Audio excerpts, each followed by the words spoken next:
नमस्कार दोस्तों, जय जोहार। मैं कौशल तिवारी और बिहनिया संझा में आपका स्वागत है। छत्तीसगढ़ के सबसे दमदार नेता माने जाने वाले बृजमोहन अग्रवाल क्या अपनी उपेक्षा से इस कदर नाराज हैं कि वे अब सीधे सीधे प्रदेश सरकार पर हमला बोलने लगे हैं। हालांकि संसद में उन्होंने मोदी के पक्ष में नारेबाजी तक की, लेकिन जैसे ही वे कल छत्तीसगढ़ पहुंचे, उन्होंने साय सरकार पर सीधा हमला करते हुए सवाल उठाया कि क्या कोई गड्ढे में कूदकर मर जाए तो उसे मॉब लिंचिंग कहा जा सकता है। अच्छा, आप कैसे उसको मॉब लिंचिंग कहेंगे? अरे कोई गड्ढे में कूद गए और कूदकर उनकी मृत्यु हो गई, उसको मॉब लिंचिंग कैसे कहेंगे? यह सवाल सीधे सीधे साय सरकार पर है, क्योंकि साय सरकार ने पिछले दिनों जब महानदी पुल पर मॉब लिंचिंग की घटना हुई तो उसे लेकर हिंदू संगठन के भारतीय जनता युवा मोर्चा के 4 आरोपियों को हिरासत में लिया। इस घटना में 3 युवकों की मृत्यु हो गई।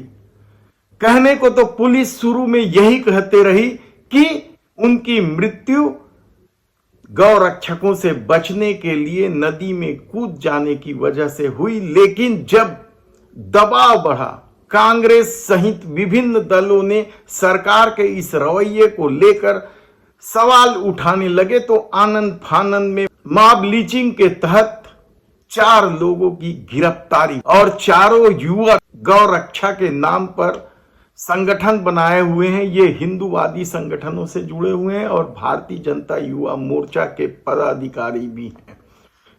इनकी गिरफ्तारी को लेकर विश्व हिंदू परिषद और बजरंग दल ने खूब हंगामा काटा। सरकार को कटघरे में खड़ा करते हुए शहर के बीच स्थित सिटी कोतवाली का घेराव किया। शाम 4 बजे से लेकर देर रात तक इस पूरे क्षेत्र में धमा चौकड़ी मचते रही। लोग परेशान होते रहे, क्योंकि इसी क्षेत्र में गोल बाजार, सदर बाजार, नगर निगम मुख्यालय सहित तमाम तरह के बाजार हैं और लोगों की आवाजाही है। लेकिन विश्व हिंदू परिषद और बजरंग दल के कार्यकर्ताओं ने जिस तरीके से सिटी कोतवाली का घेराव किया, उसके बाद सब कुछ अस्त व्यस्त हो गया था। पुलिस असहाय थी, शायद ऊपर से निर्देश था कि कुछ नहीं किया जाएगा, इसलिए भी वीआईपी चौक स्थित राम मंदिर से निकली यह रैली शहर के बीचों बीच जा पहुंची।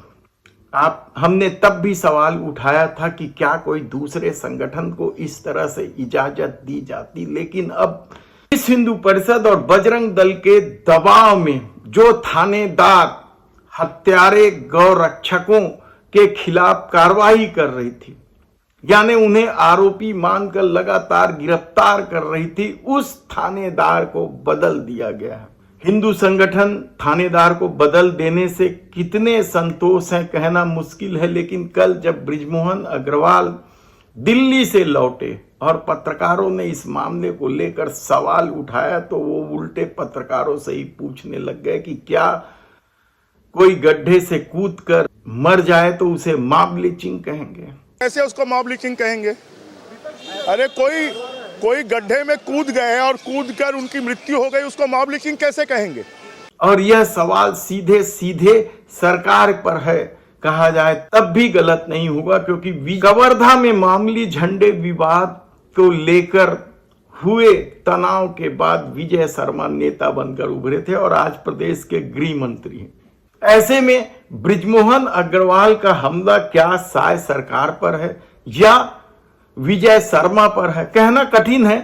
लेकिन एक बात तो तय है कि जिस तरीके से बृजमोहन अग्रवाल सवाल उठा रहे हैं, उससे पहले उनके बड़े भाई ने फेसबुक पर सवाल उठाया था, उससे सरकार के लिए असहज की स्थिति निर्मित हो गई है। देखना है कि आने वाले दिनों में बृजमोहन अग्रवाल को जिस ढंग से किनारे किया गया, वे विष्णुदेव साय सरकार के शिक्षा मंत्री, प्रदेश के दमदार नेता माने जाते हैं। एक ही झटके में उनकी राजनीति खत्म करने की कोशिश की गई कहा जाए तब भी गलत नहीं होगा, क्योंकि उन्हें विधानसभा से न केवल इस्तीफा देना पड़ा बल्कि मंत्री पद से भी उन्हें इस्तीफा देना पड़ा, जबकि वे कहते रहे कि वे 6 माह तक मंत्री रह सकते हैं। ऐसे में क्या कल जिस तरीके के बयान बृजमोहन अग्रवाल के आए हैं वह सरकार पर हमला है?